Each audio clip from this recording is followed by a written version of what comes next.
Hi everyone, and welcome to week 8 of my week notes. I am shocked that I made it to 2 months. I feel pretty great about that. It's kind of bizarre that I've been doing this for 2 months. It feels like I've been doing it for way longer, but also no time at all.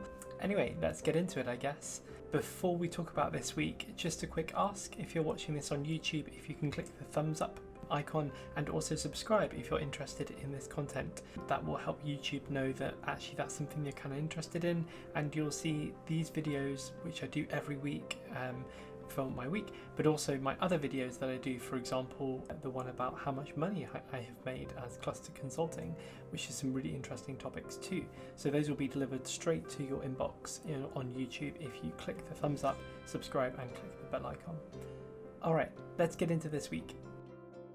Firstly, we're going to be talking about sharing business financials. So I published a video earlier this week about how much money Cluster Consulting, the company that I have started and own, has made in its first tax year.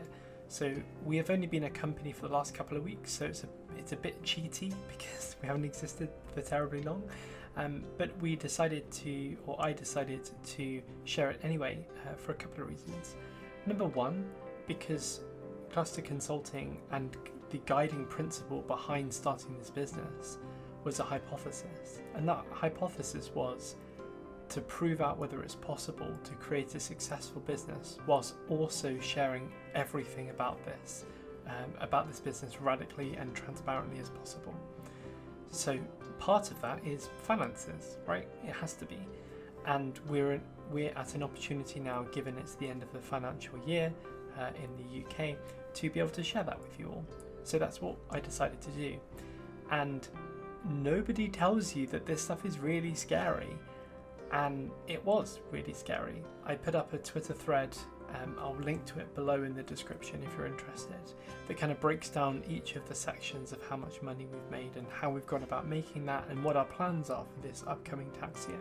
Yeah, I mentioned it's really quite scary, but it is the first step in really proving that we are a radically transparent and open company, because others aren't doing this. And why we're proving this out as a hypothesis is that time and time again, companies have gotten away with the shadiest of dealings.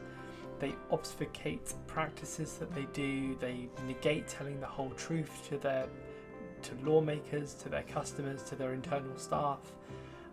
And they invest really heavily in like positive PR fluff pieces and stuff like that in order to cover their tracks at the end of it. And I personally think that all of those things are completely abhorrent, and I want nothing to do with them. And I therefore believe that we need to find a new way, a new normal for doing business. And I think that being radically transparent and radically open, both inside an organisation and outside as well, is the way to do it. And so we've started Cluster Consulting to go check it out and see. Just a really quick thing, some folks have fed back that, if you're not making money then you're not being successful, or you're not making a positive impact, and I don't agree with that. I don't believe that there's a relationship between earning money and making a positive impact in the world or for your users or whatever that might be. We've just been asked about this topic a lot, and we're also radically transparent, and so we've made this piece. The next thing is just about bank holiday content creation. So I spent the bank holiday planning out some upcoming content pieces for Cluster Consulting. I used to be a couple of weeks ahead of the content game, so I had videos on YouTube and blog posts scheduled to go in the future, and that made me feel kind of really certain and secure that, okay, take the foot off the gas a little bit in creating all this content and sharing with the world my learnings and things like that. However, I perhaps put the foot off the gas a little bit too much in places, because I now don't have that gap anymore, and I'm in a position where I'm having to make content and ship it almost immediately. And so I want to get back into the place I was before, where I had a couple of weeks in advance, because that made me feel more secure.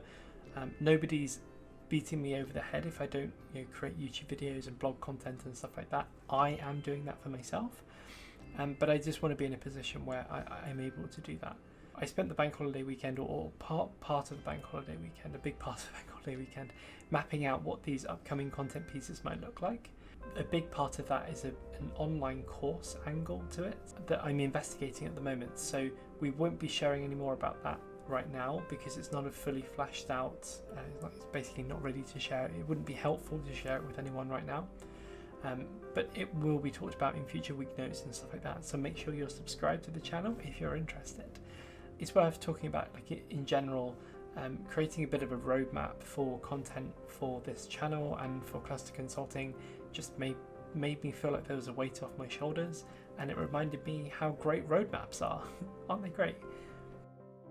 I got a bit of a section at the end about any other business.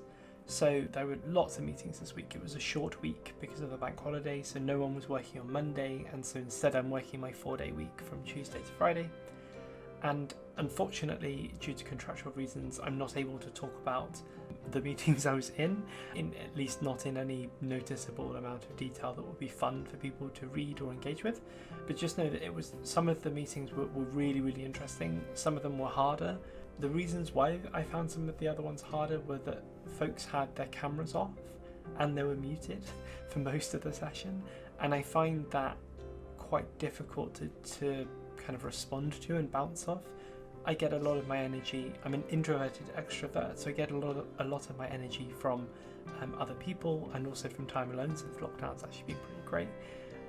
But when I'm doing running sessions and workshops and pieces like that, there are loads of completely valid reasons why you would have your camera off or be muted or whatever it might be, and those are absolutely valid. But it does make it harder to run a session. In terms of other things that have happened, any other business, I've started running again recently, which is pretty cool. I'm doing Couch to 5k, run mainly after work. It's horrible, not enjoying it so far, but I'm going to give it the next couple of weeks to see if that turns around and I'm able to make it to the 5k mark. That would be pretty cool. In terms of things I'm looking forward to next week, I've got 3 things on the cards as per usual.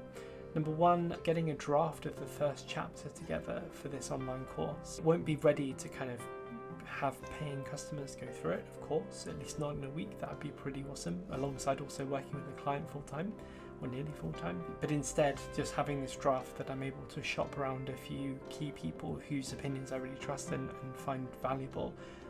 So I'm looking forward to doing that over the next week. So that will help me develop stuff into the future.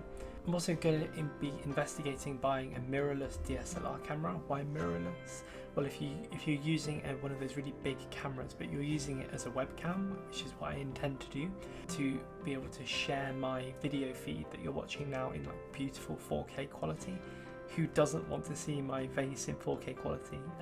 Probably most people, but it makes me feel better about what I'm doing, and it also helps with all the content creation that's going to be coming up as well. So I'm going to be looking at investigating which kind of models of camera I might want, or which lenses and stuff like that. So I'm quite excited to nerd out about cameras, but drop me a comment below if you've got a suggestion. Always looking forward to hearing that. And the third thing is looking forward to finding out where this current program of work is going. So yeah, really looking forward to opening up and unpacking that conversation more. We won't finish it next week, but just starting that process will be pretty interesting. It's the first time that I'll be the other side of the table as a kind of external vendor, third party being brought in. So that will be interesting. Really, genuinely quite excited to see what it's like having been on the other side of the table for most of my life. Yeah, looking forward to that. Anyway, that's a quick whistle-stop tour. Hopefully that didn't take too long, and I will hopefully not take too long to edit this. Hey, that'd be pretty great. But with that in mind, have a lovely weekend and take care. Bye-bye.